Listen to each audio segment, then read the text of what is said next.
So I've been on semen retention for 150 days, and I could tell you that it's not an easy route, especially in this modern era.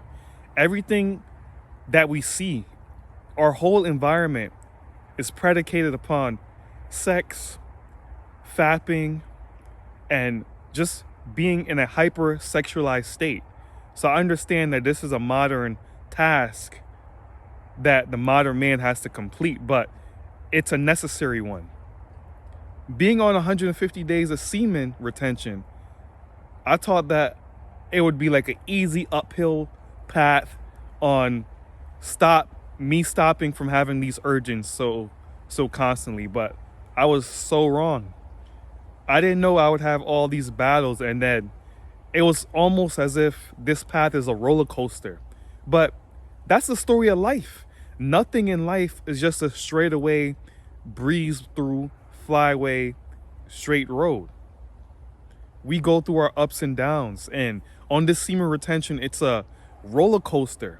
So I made a video of me having that was about to sound all crazy, but I made a video about me having intercourse while on semen retention, and I'll place that video in the bio. But it was my 100+ days of being on semen retention and the aftermath of having sex on it. So after having intercourse on semen retention, it brought me back to a state of where I would have these demons, these Jezebels on my shoulder telling me, oh, you could release, you could ejaculate, just this one time won't hurt. We could do it, you could do it. But this is just all negative spirits, negative entities in my mind, in my head, getting me to release and take me away from my destination. And what I've been telling you guys is to don't start semen retention because you see YouTube videos, or don't start semen retention because it's a trend. Do this because it's a task you must handle. It's a discipline you must master. You have to master the snake in your pants before you worry about all these other snakes out here. Master the snake in your pants. Because if you don't master that snake in your pants, it will only get worse as we age. So it's all about forming habits while we're young. It's all about forming those practices while we're young. So when we get in our 40s, when we get in our 50s, and we have other young men that have this same problem in this hypersexualized society, we know how to coach them. We know how to guide them to the path of success, and we know how to guide them to the path of mastering and achieving their goals. Do semen retention because you have a project that you're working on. Start semen retention because you're tired of feeling drained. You're tired of being up late at night with your eyes glued to your screen and your tongue being dry, thirsty, with lotion on your counter. That can't be you forever. Don't think that you're in a room late at night that these consequences won't come to the light, because what's done in the darkness will come to the light. It will come in the sense of your lack of productivity. It will come in the sense of you going bald at an early age. It will come in the sense of you getting early arthritis, your knee hurt, your back hurt. You got the body of an 80-year-old man just because you're addicted to ejaculating. All of these consequences that we deal with in a modern society is the consequence of instant gratification and being readily available to these Jezebels who want your energy. Yeah, it feels good for 10 minutes. It feels good for 5 minutes. But is this really what we want out of life? Is this really okay to do constantly? Men's health say it's okay. Everyone else say it's okay, but society is so sick. We apparently have the best doctors, the best healthcare professionals, and the ones that know it all. But we live in a state where society is more sick than well. We value the negative traits over the positive.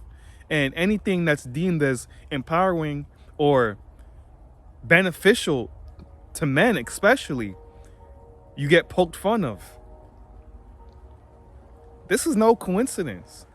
It's no coincidence why it's easier to see sexualized images on billboards, on social media apps, shit, even in commercials.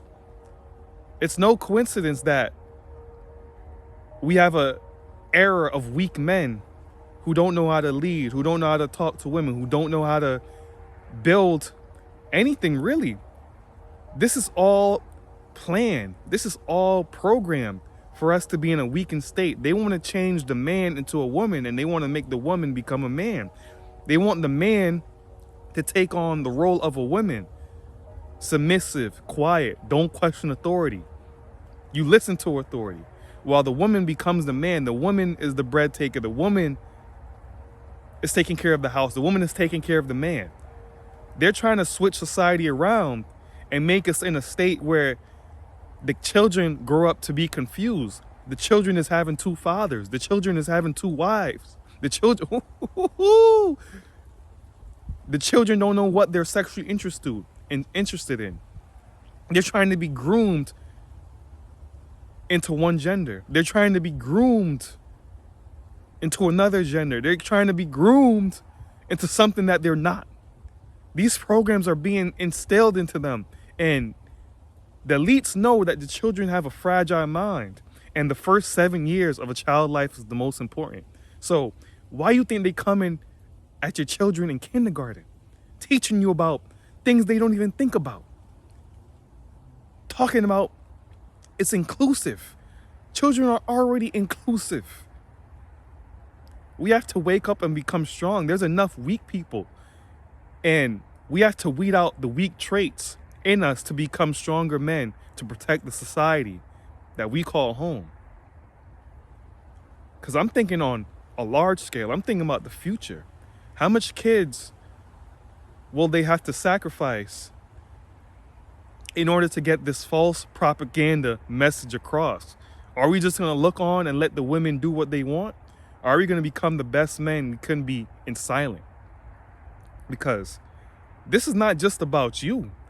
This is a whole broad space. This is a whole broad spectrum that we take when we master our dick discipline. Because when you can't be led by lust as a man, nothing else could control you. When you can't be led by desire, nothing else can control you. So this has been More Studios. If you enjoyed this video, like, share, comment, subscribe, and until next time, you guys be well. 1.